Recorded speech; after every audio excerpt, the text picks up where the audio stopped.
ఇదే అంశానికి సంబంధించి మరింత సమాచారం మా crime correspondent Ennareddy Annapurna studio నుంచి లైవ్ ద్వారా అందిస్తారు. Over to Ennareddy. Thank you Ranjith. ప్రస్తుతం మనం అన్నపూర్ణ స్టూడియో దగ్గర ఉన్నాం. ఇక్కడ ప్రధానంగా కాస్టింగ్ కోచ్ వ్యవహారం కావచ్చు, తెలుగు ఫిలిం ఇండస్ట్రీలో జరుగుతున్న ఏమైతే గత కొద్ది రోజులుగా వివాదంగా మారిన ఈ ఇష్యూ మీద 24 క్రాఫ్ట్కి సంబంధించిన ప్రతినిధులు, తర్వాత దీంట్లో సూచనలు సలహాలు తీసుకున్న సమావేశం కొద్దిసేపటి క్రితమే పూర్తయింది. మొత్తంగా ఈ సమస్యకు పరిష్కారం దిశగా అడుగులు వేయడం, అలాగనే దీని మీద 24 క్రాఫ్ట్కి సంబంధించిన ఎవరైతే ప్రతినిధులు వాళ్ళతో మాట్లాడటం, ఈరోజు 4 గంటల సమయంలో ప్రభుత్వంతో కూడా మా ప్రతినిధులు, కొంతమంది సినిమా ఇండస్ట్రీకి సంబంధించిన ప్రతినిధులు కూడా కలవటం. సో ఈ నేపథ్యంలోనే తమ సమస్య పరిష్కార దిశగా అడుగులు వేయటం, తమ సమస్యకు పరిష్కారం దొరుకుతుందని చెప్పేసి కూడా ప్రస్తుతం సినీ ఇండస్ట్రీలో ఉన్న నటీనటులు ఆనందం వ్యక్తం చేస్తున్న నేపథ్యంలో ప్రస్తుతం ఇకపై సమస్యలు రావు అని చెప్పేసి మేము అనుకుంటున్నాము. పెద్దలందరూ కూడా కల్పించుకొని ఆ దిశగా అడుగులు వేయడం మీద కొంతమంది మనతో మాట్లాడే సిద్ధంగా మేడం చెప్పండి, ఇప్పుడు ఏమైతే జరుగుతూ ఉందో కాస్టింగ్ కోచ్ వ్యవహారం కావచ్చు, తర్వాత ఫిలిం ఇండస్ట్రీ జరుగుతున్న మహిళల మీద లైంగిక వేధింపులు కావచ్చు, సో ఇప్పటి వరకు మౌనంగా ఉన్న పెద్దలు బయటికి రావటం, తర్వాత సమస్య దిశగా వాళ్ళు అడుగులు వేయడం అనేది మీరు ఏ విధంగా తీసుకుంటారు? ఇప్పుడు సమస్యలు అయితే ఉన్నాయనేసి మేము ప్రతి ఒక్కటి కాస్టింగ్ కౌచ్ అనేది కోఆర్డినేటర్, తర్వాత వచ్చేసి కమిట్మెంట్, ఇవన్నీ అయితే మేము తీసుకొని వచ్చామనండి. ఒక ఉద్యమం లాగా పోరాటం చేసి అన్ని మాకున్న సమస్యలన్నీ అందరి ముందు పెట్టాము. అయితే దీనికి ఒక పరిష్కారం దొరికింది. మాకు ఇంకా చక్కగా షూటింగ్లకు వెళ్ళి మేము చేసుకోవచ్చు, ఎటువంటి లైంగిక వేధింపులు ఇంకా ఏది ఉండదనేసి మా సమస్యలు మీద అన్నవి మాకు ఈరోజు పరిష్కారం అయిపోతే ఇంతమంది సినీ పెద్దలందరూ కూర్చొని ఈరోజు డిస్కషన్ చేస్తున్నారు అనేసి అన్నాక సమస్యలు ఒక కొలిక్కి వచ్చాయనేసి నేనైతే అనుకుంటున్నాను. మా సమస్యలకు స్పందించిన ప్రతి ఒక్క సినిమా పెద్దలకు మరియు మన గవర్నమెంట్ సీఎం కేసీఆర్ గారికి, తలసాని శ్రీనివాస్ యాదవ్ గారికి, ప్రతి ఒక్కరికి మా సమస్యకు పరిష్కారం చూపించినందుకు నేను వాళ్ళకు చేతులెత్తి నమస్కరిస్తున్నానండి. Thank you. సో మేడం చెప్పండి, ప్రస్తుతం అయితే గత కొద్ది రోజులుగా జరుగుతున్న వివాదం పరిష్కారం అవుతున్న నేపథ్యంలో ఇది నిజంగానే పరిష్కారం అవుతుందా, ఇది ఇంకా కొనసాగుతుంది అనుకుంటున్నారా? పరిష్కారం దిశగా ఏమైతే అడుగులు వేస్తుందో సినీ పరిశ్రమ, దాన్ని మీరు ఏ విధంగా తీసుకుంటారు? ఇప్పటికే ప్రభుత్వం దిగివచ్చి మా సమస్యలు అర్థం చేసుకొని, ఇప్పటికైనా మా సమస్యలు అర్థం చేసుకొని ప్రభుత్వం దిగివచ్చి మా సమస్యల కోసం మా పోరాటాన్ని అర్థం చేసుకొని ప్రభుత్వం దిగివచ్చి ఇప్పటికైనా మా సమస్యలను పరిష్కరించడానికి ముందుకు వచ్చినందుకు మేము ప్రభుత్వాన్ని, కేసీఆర్ గారికి, తలసాని యాదవ్ గారికి, మంత్రి గారికి థ్యాంక్స్ చెప్తున్నామండి. సాయంత్రం మీటింగ్లో ఏమైతే చెప్తారో ఇంకా ఏం తెలియలేదు. సాయంత్రం మాకు మేము ఇచ్చిన హామీలకి వాళ్ళు ఏమిస్తున్నారో, ఇంకా ఏం మాట్లాడతారో సాయంత్రం మాట్లాడితే కానీ ఈ సమస్యలు అనేది పరిష్కారం అయినా లేదన్నది తెలిసిద్దండి. ఎప్పటి వరకు మొత్తం మీద అంటే కొన్ని అడుగులు పడ్డాయి, ఇప్పటి వరకు లేని అంశాలన్నీ కూడా పరిగణలోకి తీసుకున్నారు. ఇప్పుడు కూడా 24 క్రాఫ్ట్స్ ఏమైతే ఉన్నాయో ఆ 24 క్రాఫ్ట్స్ సంబంధించి అందరినీ సమావేశపరిచారంటే ఖచ్చితంగా ఈ మీకున్న సమస్యల మీద ప్రతి క్రాఫ్ట్లో, అది ప్రొడక్షన్ డిపార్ట్మెంట్ కావచ్చు, డైరెక్ట్ డిపార్ట్మెంట్ కావచ్చు, ప్రతి డిపార్ట్మెంట్లో మీకంటూ కొన్ని సలహాలు సూచనలు తీసుకోవడం జరిగింది. సో పరిష్కారం అనేది ఖచ్చితంగా ఉంటుంది. సో ఫర్దర్గా కూడా లోపల జరిగే ఏ విధంగా సరే ప్రత్యక్షంగా మీరు చెప్పుకునే అవకాశం ఉంది. సో ఇప్పుడు ఈ సినిమా పరిశ్రమ ముందుకొచ్చి ఈ దిశగా అడుగులు వేయడానికి మీరు ఎట్లా తీసుకుంటారు? చాలా హ్యాపీగా ఫీల్ అవుతున్నామండి మేము. ఎందుకంటే మేము చేసిన పోరాటం ఇంత పెద్దలంతా దిగివచ్చి మా సమస్యలు తీవ్రంగా తీసుకొని మా కోసం ఇంత పోరాటం చేసినందుకు నాగబాబు గారికి కానీ, పవన్ కళ్యాణ్ గారికి కానీ, కేసీఆర్ గారికి కానీ, తలసాని మంత్రి గారికి కానీ అందరికీ మేము ప్రత్యేక ధన్యవాదాలు చెప్పుకుంటున్నామండి. సో మొత్తం మీద ఇక్కడ చాలా మంది తమ ఆనందాన్ని వ్యక్తం చేస్తున్న పరిస్థితి. ఫర్దర్ గా ఎప్పుడు కూడా ఇక ఇలాంటివి జరగవని చెప్పేసిన పరిస్థితి కొంతమంది మసాలా చెప్పండి. ఇప్పుడు జరుగుతున్న పరిణామాల నేపథ్యంలో ఇకపై సినిమా ఇండస్ట్రీలో ఇలాంటివి ఉండవు, ఆ పరంగా అడుగులు పడ్డాయి, ఆ పరంగా మీకు న్యాయం జరిగే దిశగా కూడా పూర్తి స్థాయిలో వాళ్ళు ప్రకటన చేసే అవకాశం ఉంది. దీన్ని ఏ విధంగా మీరు తీసుకుంటారు? అంటే ఇప్పటివరకు చాలా ఇబ్బందులను ఎదుర్కొన్నాం మేము. అయితే ఇప్పుడు ఇంత తొందరగా వీళ్ళు రియాక్ట్ అయిపోయి మా గురించి ఇంత తొందరగా వాళ్ళు ఒక స్టెప్ అనేది తీసుకుని మాకు న్యాయం జరగడానికి ఇంతమంది పోరాడి కృషి చేసినందుకు చాలా థ్యాంక్స్ చెప్తున్నాను.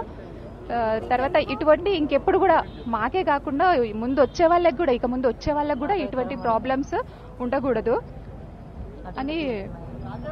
సో మేడం చెప్పండి, మొత్తంగా ఇప్పుడు 24 క్రాఫ్ట్స్ కూడా మాట్లాడడం జరిగింది. సాయంత్రం 4 గంటల సమయంలో మన తలసాని శ్రీనివాస్ యాదవ్ గారు కూర్చొని మాట్లాడి, అంటే ఇక సమస్య పరిష్కారం దిశగా ఇకపై ఎలాంటివి ఉండకుండా అన్ని రకాలుగా ఏర్పాటు జరుగుతున్న నేపథ్యంలో ఒక మహిళగా, ఒక ఆర్టిస్ట్ గా మీరు దీన్ని ఏ విధంగా తీసుకుంటారు? ఏమంటే ఈ రోజు మేము ఇన్నాళ్ళు పోరాటం చేసిన దానికి ఈ రోజుతో ఫుల్ స్టాప్ పెట్టేస్తున్నారు అని తెలిసింది. ఈ రోజుకి కానీ మా పరిష్కారానికి వీళ్ళు ఏ తీర్పు ఇవ్వకపోతే మా పోరాటం మాత్రం ఆగదు.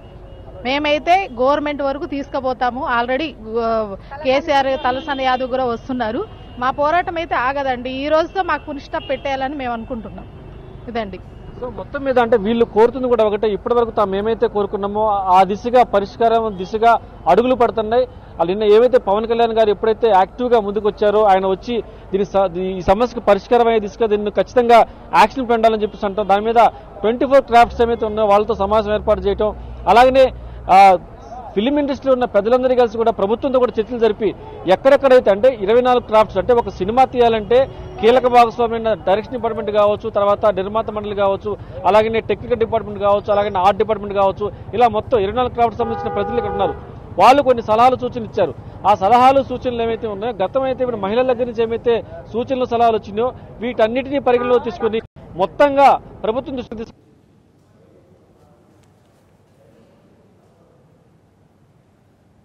అక్కడికక్కడ పరిష్కారం తీసుకోవడం. అదే పెద్ద సమస్య వస్తే ఎవరైనా ఒక కమిటీ ఏర్పాటు చేసి మా దేశంలో అక్కడ సమస్య పరిష్కారం చేసి ఎవరైతే సమస్యకు కారకులు ఎవరో ఎవరైతే సమస్యకు మూల కారకులు వాళ్ళ మీద యాక్షన్ తీసుకునే రకంగా. అంటే జనరల్ గా మనం గమనించవచ్చు రంజిత్, ఎక్కడైనా సరే ఒక సమస్య వచ్చిందంటే ఆ సమస్యను బయట పెడితే ఇకపై దాని మీద ఆ మహిళలను ఫర్దర్ గా వాళ్ళకి ఏమైనా షూటింగ్ సంబంధించి ఎలాంటి సినిమాలు అవకాశాలు ఇవ్వకపోవడం, వాళ్ళని టార్గెట్ చేయడం అలాంటివి ఉంటాయి. అలా టార్గెట్ చేస్తున్నారని చెప్పనే బయటకు రాలేకపోతున్నారు. సో మొత్తం మీద వాళ్ళు బయటకు వచ్చి ఇక్కడ ఉన్న అన్యాయాలు కావచ్చు, తమ జరుగుతున్న ఆవేదన గురించి కూడా చాలా స్పష్టంగా పేర్కొన్నారు.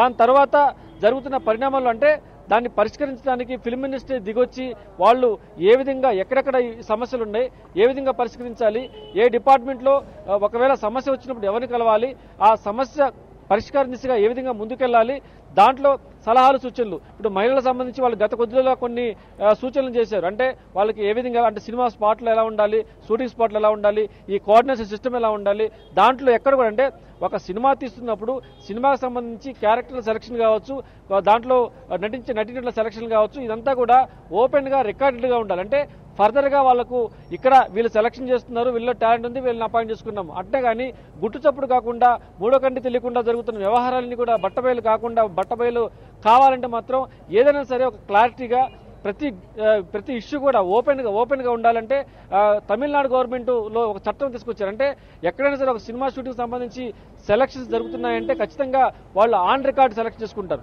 ఆన్ రికార్డ్ సెలెక్ట్ చేసుకున్న తర్వాత ఆ ఆన్ రికార్డులో ఎవరైతే ఉన్నారో వాళ్ళలో ఎవరి దగ్గర టాలెంట్ ఉందో, అంటే ఎవరు సెలెక్ట్ చేశారు, ఏ విధంగా సెలెక్ట్ చేశారు, ఏ సినిమాలో సెలెక్ట్ అయ్యారనేది అంతా కూడా ఒక క్రమ పద్ధతిలో జరుగుతూ ఉంది.